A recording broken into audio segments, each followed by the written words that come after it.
አንዲት ማራኪ የዜን ታሪክ አለች። ጎን ለጎን ያሉ ሁለት ቤተ መቅደሶች ነበሩ።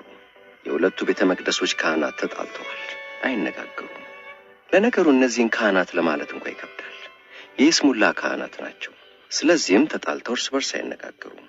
ሁለቱም ቤተ መቅደሶች ደግሞ ሁለት የሚላላኩላቸው ትንንሽ ልጆች ነበሯቸው። ከገበያ አትክልቱን፣ ፍራፍሬው፣ ሌላውን እንዲገዙ የሚልኳቸው እነዚህ ልጆች ነበር። እናም ካህናቱ ተጣልተው የለ እርስ በርስ አይነጋገሩም አይደል? ልጆቹንም እንዳትነጋገሩ ብለዋቸዋል። ልጆች ደግሞ ያው ልጆች ናቸው፣ ማውራት ይፈልጋሉ። ደግሞ የተከለከለ ነገር እንዴት እንደሚጥም። ስለዚህም አንድ ቀን አንደኛው ልጅ ሌላኛውን ልጅ እንዲህ ሲል ጠየቀው፣ ወዴት ነው የምትሄደው? ንፋሱ ወደ ወሰደኝ ቦታ አለ ሁለተኛው ልጅ። እንግዲህ ይሄ ሁለተኛው ልጅ ቤተ መቅደስ ውስጥ መንፈሳዊ ክርክር ሲደረግ የሰማትን መመለሱ ነው። ስነ መለኮት ሲሰማ ስለሚውል በልጅነቱ ፈላስፋ ሆኗል። የመጀመሪያው ልጅ የሚመልሰው ጠፋው። ምን ይበል? ዝም አለ። ያልጠበቀው መልስ ነበረ። ተናደደ። እናም ደግሞ ተጸጸተ። መምህሬ ተው ሲለኝ እውነትም እነዚህ የሌላኛው ቤተ መቅደስ ሰዎች አደገኞች ናቸው፣ መጥፎች ናቸው። እኔ ወዴት ነው የምትሄደው ብዬ ቀላል ጥያቄ ብጠይቀው እሱ የተራቀቀ ፍልስፍና ይመልስልኛል። ልጁ ወደ ቤተ መቅደሱ ተመልሶ ትእዛዞትን አፍርሼ አጥፍቻለሁ መምህሮ ያለ። እናም የሆነውን ነገራቸው። ይሄማ አይሆንም አለ መምህሩ በንዴት። ማሸነፍ አለብህ፣ እንዳሳፈረ ማሳፈር አለብህ። መቼም ቢሆን ከነርሱ ጋር በክርክር ተሸንፈን አናውቅም አንድም ጊዜ። ስለዚህም ነገ እዚያው ቦታ ተጠብቀውና ወዴት ነው የምትሄደው ትለዋለህ። እንደ ልማዱ ንፋሱ ወደ ወሰደኝ ቦታ ሲል ንፋሱ ባይነፍስስ ምን ታመጣለህ ብለህ ታፋጥጠዋለህ። ልጁ በጣም ተደሰተ። ነግቶ ብድሬን በመለስኩ ብሎ እንቅልፍ ባይኑ ሳይዞር አደረ። ሌሊቱ ሙሉ እንዴት ብሎ እንደሚጠይቀውና እንደሚያሳፍረው ያጠናትን ሲደጋግም አደረ። በቀጣዩ ቀን በጠዋት መንገድ ላይ ሆኖ ልጁን ይጠብቀው ጀመር። ልጁ ሲመጣ ወዴት ነው የምትሄደው ሲል ጠየቀው። እግሬ ወደ ወሰደኝ ቦታ አለ ልጁ። ያልተጠበቀ መልስ። አሁንም ልጁ የሚመልሰው አጥቶ እንደሞኝ ፈዞ ቀረ። ምክንያቱም ያጠናት መልስ አሁን ለዚህ ጥያቄ አትሰራማ። ምን አይነት መጥፎ ሰዎች ናቸው ግን እነዚህ የዚያኛው ቤተ መቅደስ ሰዎች አለ ልጁ። ወደ ቤተ መቅደስ ተመልሶ ለመምህሩ የሆነውን ሁሉ ነገረው። ችግር የለውም፣ የፈለገ ቢሆን ማሸነፍ አለብን። እርግጥ እነርሱ መሰሪዎች ናቸው፣ ቢሆንም በክርክር ተሸንፈን አናውቅም። ስለዚህ መሸነፍ የለብም። ነገ እዚያው ቦታ ተጠብቀውና ወዴት ነው የምትሄደው ትለዋለህ። እግሬ ወደ ወሰደኝ ቦታ ሲልህ ወዲያው ቀበል አድርገህ ሽባ ሆነ ብትወለድስ ኖሮ በምን ትሄዳለህ ትለዋለህ። አሁን እንዲያ ብለህ ታፋጥጠዋለህ አለ መምህሩ። እንጂ መሸነፍማ የለም። በቀጣዩ ቀን እዚያው ቦታ መጠበቅ ጀመረ። ልጁ ሲመጣ ወዴት ነው የምትሄደው አለው።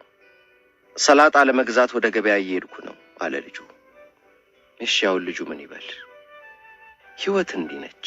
ጥያቄ አዘጋጅተህ ስትመጣ እሷ ትቀይረዋለች። ሰላጣ ልገዛ ወደ ገበያ እየሄድኩ ነው ትልሃለች። የተዘጋጀ መልስ ለሕይወት አይረዳህም። የትናንት መልስ ለዛሬ ዋጋ የለውም። እያንዳንዱን ቅጽበት በጥልቀት እያየ ለየቅጽበቱ ምላሽ ካልሰጠ ከሕይወት ጋር ትተጣጣላችሁ። ቅጽበት በቅጽበት ኑር። የትናንት መረጃና ዕውቀት የዛሬን ሁነት እንዳታይ እንዳይከለክል ተጠንቀቅ። ቅጽበት በቅጽበት ኑር።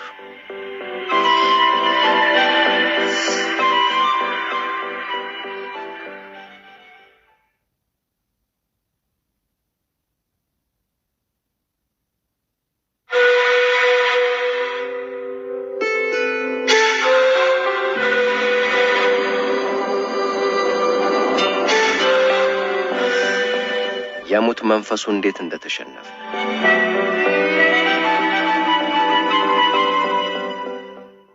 ሚስት ታማለች፣ ልትሞት ነው። በጣም ነው ማፈቅርህ አለችው ባሏን። ልለየ አልፈልግም። እናም ደግሞ እኔ በሞትም ሌላ ሴት እንድታገባም ሆነ ከሌላ ሴት ጋር እንድትሆን አልፈልግም። ይህን ቃሌን ከተላለፍክ ግን መቼም ቢሆን የሙት መንፈሴ ረፍት አይሰጥህም። ብዙም ሳትቆይ ሞተች። ባል ለመጀመሪያዎቹ 3 ወራት የሚስቱን ቃል አክብሮ ቆየ። ከዚያ በኋላ ግን ከአንዲት ቆንጅዬ ልጅ ጋር ተዋውቆ በፍቅር ወደቀ።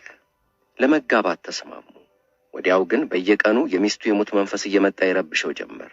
ቃል ኪዳንን እንዴት ትሰብራለህ እያለ ያውከዋል የሙት መንፈሱ። እንቅልፍ አጣ።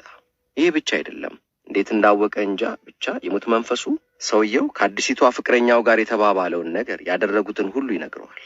ሰውየው ለፍቅረኛው ስጦታ ሲሰጣት የስጦታውን አይነት ዘርዝሮ ይነግረዋል። የተባባሉትንም ነገር የሙት መንፈሱ ቃል በቃል ይደግምለታል። ሰውየው ተረበሸ፣ እንቅልፍ አጣ። ጉዳዩን የሰማ አንድ ሰው በአቅራቢያው ባለ መንደር ወዳለ የዜን መምህር ዘንድ ሄዶ መላ እንዲፈልግ መከረው። ሰውየው እንደተባለው መምህሩ ጋር ሄዶ እንቅልፍ ያጣበትን ጉዳይ ተናግሮ መላ በለኝ አለው። ይገርማል። የቀድሞ ሚስት የሙት መንፈስ የምታደርገውን ነገር ሁሉ ያውቃል አለ መምህሩ። ከአዲሲቷ ፍቅረኛ ጋር የተባባልከውንና ያደረግከውን ሁሉ የሰጣትን ስጦታ ጭምር ያውቃል ማለት ነው። በጣም ብልህ የሙት መንፈስ ነው። እንደ እውነቱ ይህን የሟች ሚስትን የሙት መንፈስ ልታደንቀው ይገባል። እንዲህ አይነት ብልህ የሙት መንፈስም ብዛም አይገኝም። አብዛኞቹ ጅል ብጤ ናቸው። ዳግም የሙት መንፈሷ ሲመጣ ምን ያክል እንደምታደንቀው ልትነግረው ይገባል። አሁን ለሙት መንፈሱ አድናቆትህን ንገረው። መንፈሱ የማያውቀው ነገር እንደሌለና በዚህም ሳቢያ ከመንፈሱ የምትደብቀው አንዳችም ነገር እንደሌለ ንገረው። ከዚያም አንድ ጥያቄ ጠይቀሃለሁ። ያን ጥያቄ ከመለስክልኝ ከአዲሲቷ ፍቅረኛዬ ጋር ላድርገው የነበረውን ጋብቻ ሰርዝና መቼም አላገባም በለው። ምን ብዬ ነው የምጠይቀው? አለ ሰውየው። እፍኝ ባቄላ በእጅ አፍ ሲያዝና በእጅ ያስኩት ባቄላ ብዛት ስንት ነው ብለህ መንፈሱን ትጠይቀዋለህ አለ መምህሩ። የሚስት የሙት መንፈስ ካልመለሰልህ ያኔ በእርግጥም ሲያስቸግር የሰነበተው የሚስት የሙት መንፈስ ሳይሆን የራሱ አንጎል ፈጠራ ስለሆነ ከዚያን ቀን በኋላ ያስቸግርህም። የዚያን ቀን ሌሊት የሚስቱ የሙት መንፈስ ሲመጣ አደነቃት። አንቺ እኮ ምንም የማታውቂው ነገር የለም ሲል አሞገሳት። አዎ ብዙ አውቃለሁ አለ መንፈሱ። ስለኔ ለመጠየቅ የዜን መምህሩ ጋር መሄድንም ጭምር አውቃለሁ። የዜን መምህሩ ጋር መሄድን ካወቅሽማ ይህን ጥያቄ መልሽልኝ። ጥያቄን ከመለስሽልኝ የጋብቻ ሐሳቤን ትቼ መቼም ሳላገባ እኖራለሁ። ለመሆኑ በእጄ ጭብጥ ያስኩት ባቄላ ብዛት ስንት ነው? አለ ሰውየው። መንፈሱ ጸጥ አለ። ከዚያን ቀን በኋላም ተመልሶ አልመጣም።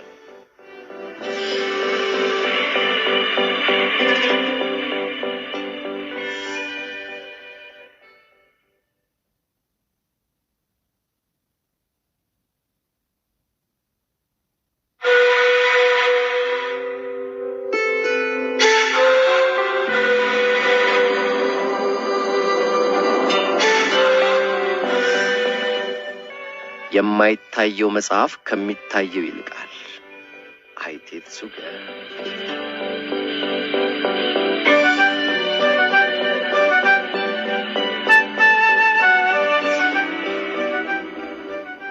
ይህችን ታሪክ በጣም ነው የምወዳት። በጣም የዜን መምህሩ ቴትሱገን በቻይንኛ ቋንቋ የነበረውን የቡዳን አስተምህሮ የያዘውን መጽሐፍ ጃፓን ውስጥ ለማሳተም ተነሳ። ህትመቱ በእንጨት ላይ ነበር። እናም ደግሞ 7000 መጽሐፍት ነው ለማሳተም ያሰበው። ስራው የዋዛ አልነበረም። ብዙ ልፋትና ገንዘብም ይፈልጋል። ስለዚህም ቴትሱገን ይህን የቡዳን አስተምህሮች የያዘ መንፈሳዊ መጽሐፍ ለማሳተም ገንዘብ ማሰባሰብ መለመን ጀመረ። ጥቂቶች የወርቅ ሳንቲሞች ሰጥተውታል። ሌሎችም ያላቸውን መጽውተውታል። ቴትሱገን ሁሉንም እኩል አመስግኗል። ከ10 ዓመታት በኋላ ቴትሱገን መጽሐፍቶቹን ለማሳተም የሚበቃ ገንዘብ አሰባስቦ ልክ ወደ ህትመቱ ሊገባ ሲል ግን ያልታሰበ አደጋ ደረሰ። የኡጂ ወንዝ ከአፍ እስከ ገደፉ ሞልቶ የሀገሬውን ሰብል እንዳይሆን አደረገው። ህዝቡ የሚላስ የሚቀመስ አጣ። ይሄኔ ቴትሱገን ለመጽሐፍቶቹ ማሳተም ያሰባሰበውን ገንዘብ አንድም ሳንቲም ሳያስቀር ለህዝቡ ምግብ መግዣ አለው። ጥቂት ወራት ቆይቶ ቴትሱገን መጽሐፉን ለማሳተም ዳግም ገንዘብ ማሰባሰቡን ተያያዘው። በዓመታት ጥረት አሁንም በርካታ ገንዘብ ለማሰባሰብ ቻለ። ቢሆንም ግን አሁንም ዳግም በሀገር ላይ መከራ መጣ። የሀገሬውን ህዝብ ሰብል ያንበጣ መንጋ መጥቶም ሽክ አደረገው። ተራበ ህዝቡ። ቴትሱገን አሁንም ያሰባሰበውን ገንዘብ ለህዝቡ መልሶን ካችሁ አለ። ህዝቡ በዚህ ገንዘብ በተገዛ እህል ክፉን ቀን አሳለፈ። ቴትሱገን ለሶስተኛ ጊዜ ለመጽሐፉ ማሳተሚያ ገንዘብ ማሰባሰቡን ጀመረ። አሁን በሶስተኛው ተሳካለት። መጽሐፉን ለማሳተም ከተነሳ ከ30 ዓመታት በኋላ እነሆ ቴትሱገን የቡዳን አስተምህሮች የያዘውን መጽሐፉን ለማሳተም በቃ። ቴትሱገን መጽሐፍቱን ያተመባቸው የእንጨት ቅርጾች ጃፓን ኪዮቶስ ባለው የኦባኩ ገዳም ውስጥ አሁንም ድረስ ይገኛል። እናም አሁን ድረስ ጃፓናውያን የቴትሱገንን መጽሐፍ አስመልክተው ለልጆቻቸው እንዲህ ሲሉ ይናገራሉ። የቡዳን አስተምህሮ በተመለከተ ቴትሱገን 3 ጊዜ መጽሐፍ ታሳትሟል። እናም ደግሞ የመጀመሪያዎቹ በአይን የማይታዩት ሁለቱ ከሶስተኛው እጅጉን የላቁ ናቸው።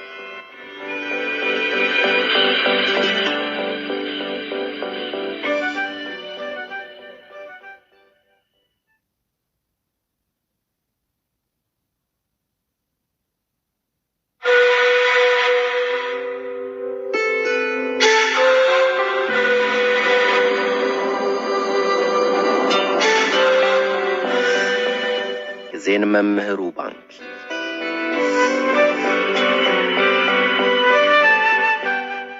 የዜን መምህሩ የባንኪን ንግግር ለማዳመጥ የማይመጣ አልነበረም።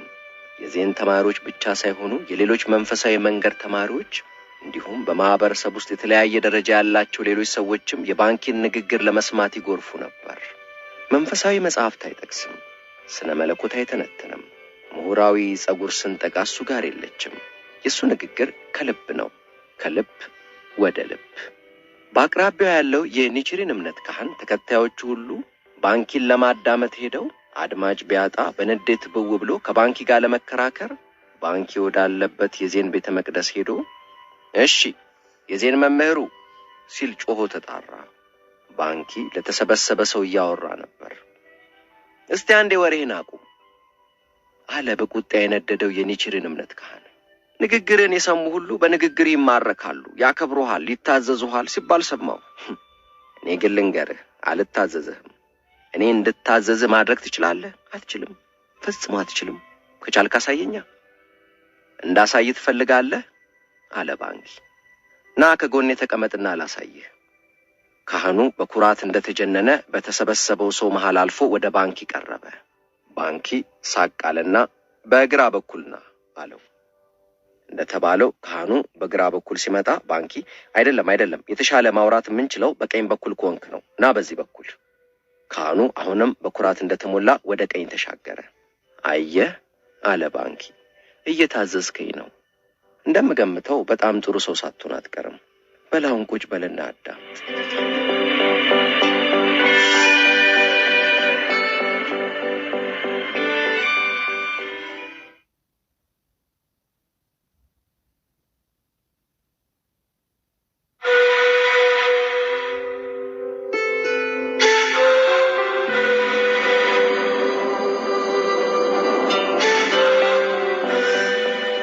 ክርክሩ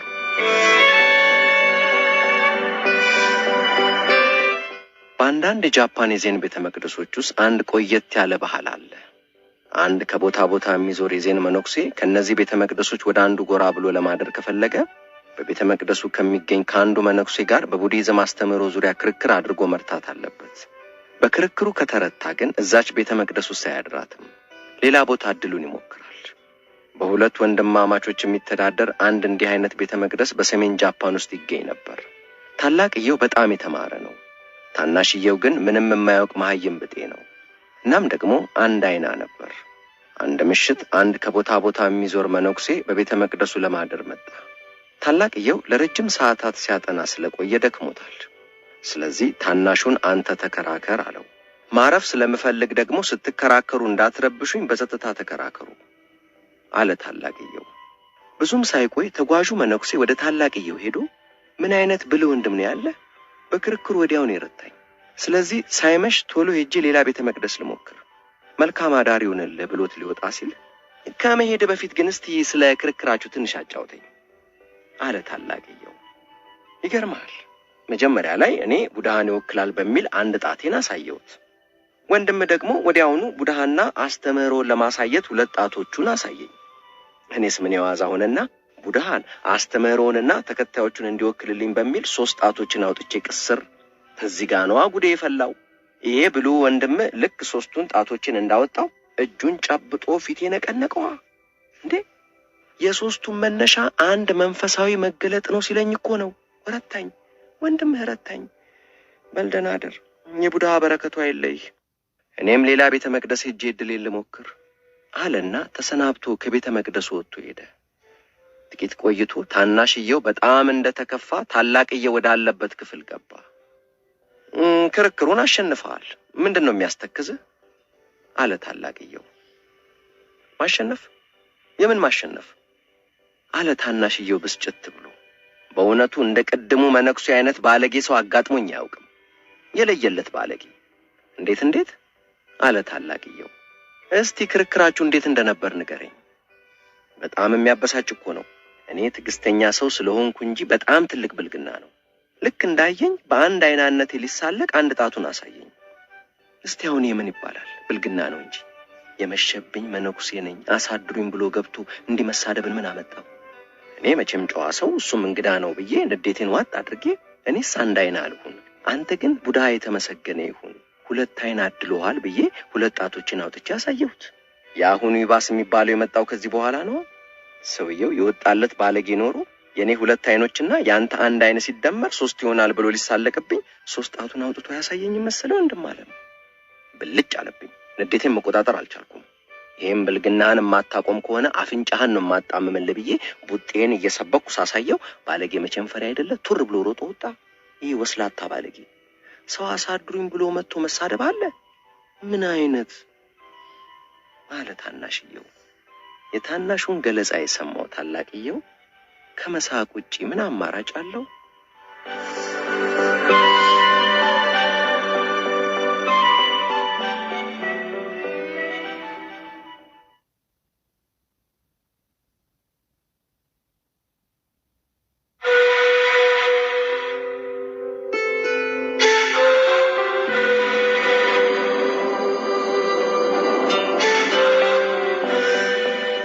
ዜን ካፈቀራችሁ በግልጽ አፍቅሩ። 20 ወንድ መነኩሴዎችና አንዲት ኢሹን የተሰኘች መነኩሲት አንድ የዜን መምህር ጋር ተመስጦን ሜዲቴሽን እየተማሩ ነበር። እንደ ቡዲስት መነኩሴነቷ ራሷን ብትላጭም ልብሷ ተራ የመነኩሴ ልብስ ቢሆንም በጣም ውብ ስለነበረች አብዛኞቹ ወንድ መነኩሴዎች በድብቅ ይወዷት ነበር። ከማከላቸው አንዱ ደግሞ የፍቅር ደብዳቤ ጽፎ ለብቻሽ ላገኝሽ አላት። ኢሹን አልመለሰችለትም። በቀጣዩ ቀን መምህሩ አስተምረው ሲያበቁ ኢሹን ከተቀመጠችበት ተነሳችና የፍቅር ደብዳቤ ወደ ጻፈላት መነኩሴ ዞራ እንዲህ አለችው፣ እውነት ካፈቀርከኝ ናና አቀፈኝ። ኦህ ዜን ካፈቀራችሁ በግልጽ አፍቅሩ።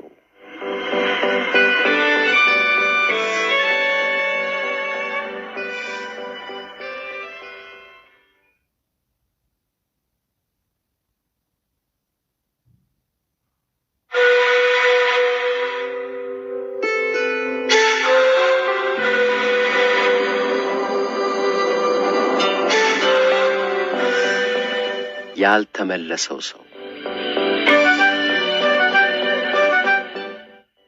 ጉዶ የጃፓኑ ንጉሠ ነገሥት መምህር ቢሆንም ሁሌ ከቦታ ቦታ እየለመነ እንደተጓዘ ነው። አንዴ የባህልና የፖለቲካ ማዕከል ወደ ሆነችው ኢዶ ሲያመራ ታኪናካ ወደ ተባለች አነስተኛ መንደር ደረሰ። መሽቷል። ከባድ ዝናብ እየጣለ ነው። በዝናቡ ርሶ የቃጫ ሰንደሉ እግሩ ላይ እንደተበጣጠሰ መንደሪቱ መግቢያ ላይ ባለች የገጠር ቤት አጠገብ ሲያልፍ መስኮቱ ላይ ለሽያጭ የተሰቀሉ 4-5 የሚሆን የሰንደል ጫማዎችን አየ። ጫማዎቹን ለመግዛት ቀረብ አለ። የቤትም መቤቲቱ ጫማዎቹን ከሸጠችለት በኋላ በዝናቡ መበስበሱን አይታ ሌሊቱን ቤቷ እንዲያደርግ አበዘችው። ጉዶ አመስግኖ ወደ ቤቷ ገባ። በቤተሰቡ የጸሎት ቦታ መንፈሳዊ መጻሕፍቶቹን አነበበ። ከመቤቲቱ እናትና ልጆች ጋር ተዋወቀ። መላ ቤተሰቡ በሐዘን እንደተዋጠ የተረዳው ጉዶ ምን ሆናችሁ ነው ሲል ጠየቀ። ባሌ ጠጪና ቁማርተኛ ነው አለች የቤት እመቤቲቱ። ቁማር የበላ ጊዜ ይጠጣና ቁም ስቅላችንን ያሳየናል። ቁማር የተበላ ጊዜ ደግሞ ከሰው ይበደራል። በጣም ሲሰክር ጭራሽ ቤት አይመጣም። ምን ላድርግ ምን ይሻለኛል አለችው። እኔ ረዳዋለሁ አለ ጉዶ። ያዥ ይሄንን ብር፣ በዚህ ብር 1 ደንበጃን ጥሩ ወይንና የሚበላ ነገር ገዝተሽ ነይ አላት። ከዛ መተኛት ትችያለሽ፣ እኔ በጸሎት ቦታው በተመስጦ ቆያለሁ። ባልየው እኩለ ሌሊት ላይ ስክር ብሎ መጣ። እሜቴ የት ነው ያለሽው? መጥቻለሁ። የሚበላ ነገር የለም አለ እየጮኸ። ላንተ የሚሆን ነገር ያስኩት እኔ ነኝ አለ ጉዶ። ዝናቧ በስብሶኝ በዚህ ሳልፍ ሚስት በርህራሄ ቤት ለእንግዳ እኛ ጋር ማደር ትችላለህ አለችኝ። እኔም በፋንታዬ ጥሩ ወይንና አሳ ነገር ገዛሁኝ። ያዛ ሰውየው ተደስቶ ወይኑን ባንዴ ጠጥቶ እዚያው ወለሉ ላይ ተኛ። ጉዶ ሰውየው አጠገብ በተመስጦ ሜዲቴሽን ተቀመጠ። ባልየው ጠዋት ሲነቃ በጣም ግር አለው። ሌሊት የሆነውን ነገር ሁሉ ረስቶታል። ማነ ከየት ነው የመጣኸው አለ አጠገቡ በተመስጦ የተቀመጠውን ጉዶን። እኔ ጉዶ ዘኪዮቶ ነኝ። ወደ ኢዶ እየሄድኩ ሳለ ነው እዚህ ጎራ ያልኩት አለ የዜን መምህሩ ጉዶ። ይህ አጠገቡ በተመስጦ የተቀመጠው ሰው የጃፓኑ ንጉሠ ነገሥት መምህር የሆነው ጉዶ መሆኑን ሲረዳ ባልየው አፈረ። ይቅር በለኝ አለ። ጉዶ ፈገግ አለና እንዲህ አለው፣ በዚህ ሕይወት ሁሉም ነገር ኃላፊ ነው። ሕይወትም በጣም አጭር ነች። ሁሌ ስራ፣ ስካርና ቁማር ከሆነ ሌላ ነገር ለመስሪያ ጊዜ አይኖርህም። አብረው ለሚኖሩት ቤተሰቦችህም ህመምና ስቃይ ነው የምታተርፈው። ባልየው ከህልም የመባነን ያክል ነቃ። ትክክል ነህ። ለዚህ ለሰጠኝ ትምህርት ምላሽ ምንድን ነው የምከፍለው? ሌላው ቢቀር እስቲ ጓዝን ተሸክሜ ልሸኝህ አለ ባልየው። ካልክ እሺ አለ ጉዶ። ጉዞ ጀመሩ። 3 ኪሎ ሜትር ያክል እንደተጓዙ ጉዶ ሰውየውን ይበቃሃል ተመለስ አለው። ግድ የለም 5 ኪሎ ሜትር ያክል ልሸኝህ አለ ሰውየው በተማጽኖ። አሁንም ጉዟቸውን ቀጠሉ። አሁን ይበቃሃል ተመለስ አለው ጉዶ። እባክህን 10 ኪሎ ሜትር ልሸኝህ አለ ሰውየው። 10 ኪሎ ሜትር እኮ አለፍ ነው። በላሁን ተመለስ አለ ጉዶ። በቃ ከዚህ በኋላ አልመለስም፣ ሕይወቴን ሙሉ ከተልሃለሁ አለ ሰውየው ፍርጥም ብሎ። የጃፓን ዘመናዊ የዜን መምህራን ሁሉ መነሻችንና መምህራችን የሚሉት አንድ ዝነኛ የዜን መምህር አለ። ይህ የዜን መምህር የጉዶዋና ደቀ መዝሙርና በእግሩ የተተካው ወራሹ ሙናን ነው። ሙናን ማለት ትርጉሙ ያልተመለሰው ሰው ማለት ነው። ኦህ ዜን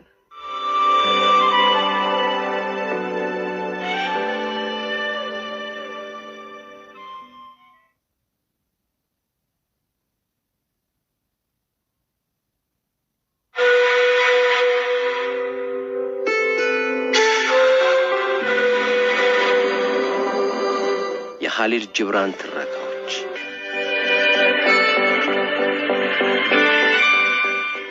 ፈላስፋው የከተማዋን ጎዳናዎች ወደሚያጸዳው ሰው ቀርቦ እንዲህ አለው፣ በጣም ነው የምታሳዝነኝ። ስራ አድካሚና ቆሻሻ ነው። አመሰግናለሁ ጌታዬ አለ ጎዳና ጠራጊው ስራውን ገታርጉ። ግን ያንተ ስራ ምን ይሆን? እኔ የሰው ልጅን አእምሮ ነው የማጠናው አለ ፈላስፋው። የሰው ልጅ ድርጊትና በአእምሮ ውስጥ የተደበቀውን ምኞት መረምራለሁ፣ አጠናለሁ፣ እፈትሻለሁ። ጎዳና ጠራጊው የጎዳናውን ቆሻሻ እየጠረገ ፈገግ አለና ፈላስፋውን እንዲህ አለው፣ እኔም ታሳዝነኛለህ ጓዴ።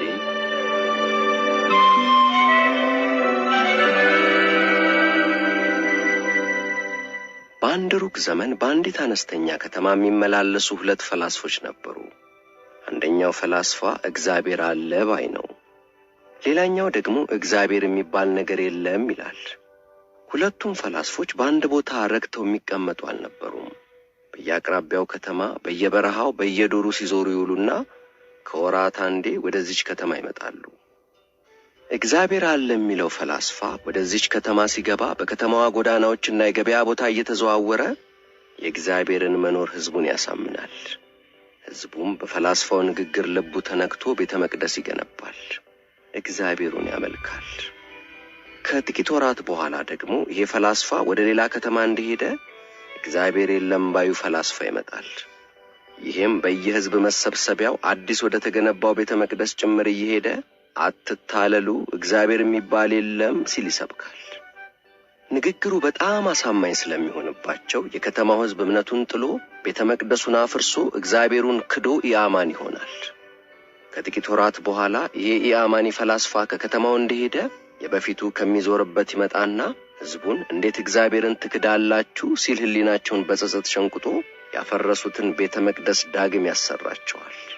በእግዚአብሔር አምነው ሳሉ ደግሞ እንደገና ያኛው ይመጣና ህዝቡ መረረው። እነዚህ ፈላስፎች ተጫወቱብን እኮ አለ ህዝቡ። በእምነት ጉዳይ ልባችን ሊረጋ አልቻለም፣ አእምሮአችንም ሰላም አጣ በሚል መፍትሄ ፍለጋ ህዝቡ ጉባኤ ተቀመጠ። በመጨረሻም አንድ ውሳኔ ላይ ተደረሰ። ሁለቱንም ፈላስፎች ይዞ እርስ በርስ እንዲከራከሩ ማድረግና ያሸነፈውን ፈላስፋ እምነት መከተል። በጣም ጥሩ ሐሳብ። አሁን ከተማ ውስጥ ያለውን ፈላስፋ ይዘው ያኛው እስኪመጣ ድረስ ጠበቁና ሁለቱ ፈላስፎች እንዲከራከሩ አደረጉ። የከተማው ጠቢባንና ሽማግሌዎች በተገኙበት የሁለቱ ፈላስፎች ክርክር ሌት ተቀን ለበርካታ ሳምንታት ቀጠለ እና ውጤቱ ምን ሆነ? በስተመጨረሻ አንድ ያልተጠበቀ ነገር ተከሰተ ይለናል ኻሊድ ጅብራን። አማኝ የነበረው ፈላስፋ ያማኙ ባቀረበው ሐሳብ ተረታው ብሎ ያማኒ ሲሆን ያማኒውም አማኙ ፈላስፋ ያቀረበው ሐሳብ አሳማኝ ሆኖ ስላገኘው አማኝ ሆኖ አረፈው። ይህችን ታሪክ ሳስብ ሁሌ ወደ አይምሮ የሚመጣው የፈረደበት የዚያች ከተማ ሕዝብ ምን ብሎ ይሆን ምን አድርጎ ይሆን ነው። የከተማው ሕዝብ የክርክሩን ውጤት ከሰማ በኋላ ምን እንዳደረገ ምን እንዳለ መረጃው ባይኖረንም እንዲሁ ስገምት ግን ከሶስት አማራጮች አያልፍም። ሕዝቡ ወይ አብዷል ወይ ፈላስፋ ሆኗል ወይም በንዴት ፈላስፎቹን ገሏቸውም ይሆናል።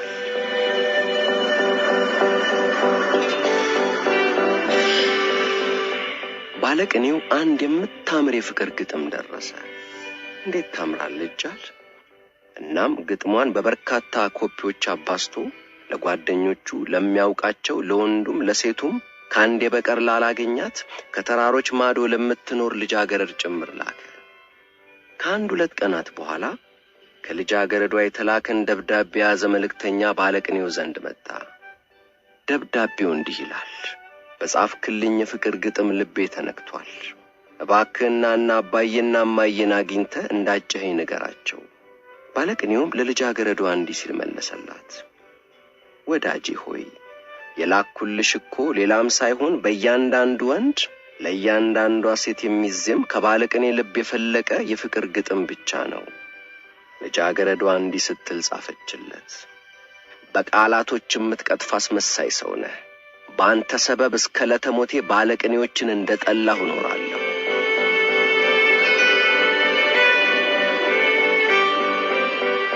አንዲት የደስደስ ያላት ያማረች የገጠር ልጃገረድ አቅራቢያዋ ባለ አነስተኛ ከተማ በተዘጋጀ ባዛር ላይ ተገኘች። ፊቷ ላይ አበባና ጽጌ፣ ጸጉሯ ላይ የማለዳ ጀንበር፣ በከናፍሮቿ ላይ የተዋበች ምሽት ጀንበር አድፍጣለች። ታምራለች። ባዛሩ ላይ የታደሙት ወጣቶች ሁሉ ልክ እንዳዩት አበባ እንዳዩ ንቦች ከበቧት። አንዱ አብሯት እስክስታ፣ ሌላው ለክብሯ ኬክ ይቆርሳል። እናም ደግሞ ሁሉም ጉንጯን ለመሳም ይመኛል። ለነገሩ የደስታ ባዛርስ አይደል? ልጅቷ ግን አፈረች፣ ደነገጠች፣ ተርበተበተች። ስለ ወጣቶቹም ክፉን አሰበች። አትድረሱብኝ አይናችሁን አለይ አለች። ኧረ እንዲያውም አንድ ሁለቱን በጥፊ አጮለች። ከዚያ ባዛር ብር ብላ ሮጣ ጠፋች። በዚያን ምሽት ወደ ቤቷ ስታመራ በልቧ እንዲህ እያለች ነበር። ምን አይነት አሳዳጊ የበደላቸው ባለጌ ቦዘኔዎች ናቸው በማይሙት። ምን መሆናቸው ነው ግን? አያፍሩም እንዴ? ጨዋነት የሚባል ነገር የለም። በጣም ነው የተንገፈገፍኩት። ትዕግስቴን የተፈታተኑኝ። ዓመት አለፈ። በዚያን ጊዜ ሁሉ ያቺ ልጃገረድ ስለ ባዛሩና ባዛሩ ላይ ስለነበሩት ወጣቶች አብዝታ አሰበች። እናም በቀጣዩ ዓመት ፊቷ ላይ አበባና ጽጌ፣ ጸጉሯ ላይ የማለዳ ጀንበር፣ በከናፍሮቿ ላይም የተዋበች ምሽት ጀንበር እንደያዘች ዳግም ወደ ባዛሩ ሄደች። አሁን ግን ወጣቶቹ ልክ እንዳዩት ፊታቸውን አዞሩ። እናም ቀኑን ሙሉ ማንም ሊያጫውታት የመጣ ዞር ብሎ ያያትም የለ። የዚያን ቀን ምሽት ላይ ወደ ቤቷ ስታመራ ልቧ በምሬት እንዲህ ሲል አነባ። በጣም ነው የተንገፈገፍኩት። ትዕግስቴን የተፈታተኑኝ።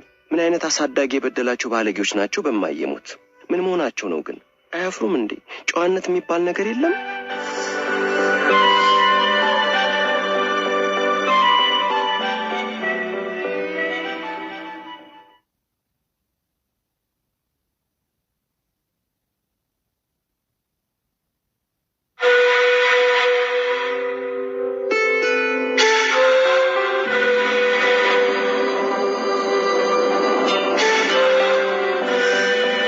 ጥቂት ስለ ካሊል ጂብራን።